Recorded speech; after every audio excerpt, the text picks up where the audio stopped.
భాగ్యనగరం వ్యాప్తంగా బోనాల జాతర షురు అయింది. అమ్మవారిని దర్శించుకునేందుకు ఉదయం నుంచే భక్తులు ఆలయాలకు పోటెత్తుతున్నారు. ప్రముఖులు సైతం అమ్మవారిని దర్శించుకునేందుకు ఆలయాలకు క్యూ కట్టారు. భక్తులు సెలబ్రిటీల తాకిడితో నగరంలోని ఆలయాలు భక్తులతో కిటకిటలాడుతున్నాయి. పోతురాజుల విన్యాసాలు, శివసత్తుల పూనకాలు, డీజే పాటలు, డాన్సులతో హైదరాబాద్లో సందడి వాతావరణం నెలకొంది. లాల్ దర్వాజా సింహవాసిని అమ్మవారికి భక్తులు పెద్ద ఎత్తున బోనాలు సమర్పించారు.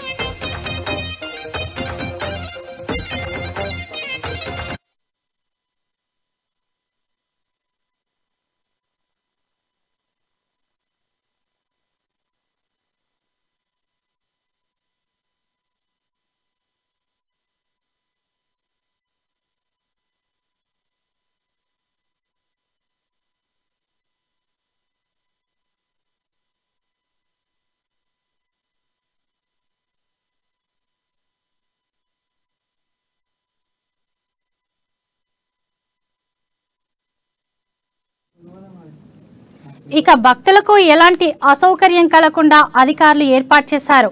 కట్టుదిట్టమైన భద్రతా ఏర్పాట్లు చేశామని, సౌత్ జోన్ పరిధిలో 400 సీసీ కెమెరాలతో నిఘా పెట్టామని పోలీసులు తెలిపారు. బోనాలు జరగనున్న ప్రాంతాల్లో ట్రాఫిక్ ఆంక్షలు విధించారు.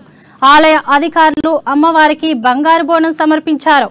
తెలంగాణ మంత్రి తలసాని శ్రీనివాస్ యాదవ్ ప్రభుత్వం తరపున అమ్మవారికి పట్టు వస్త్రాలు సమర్పించారు.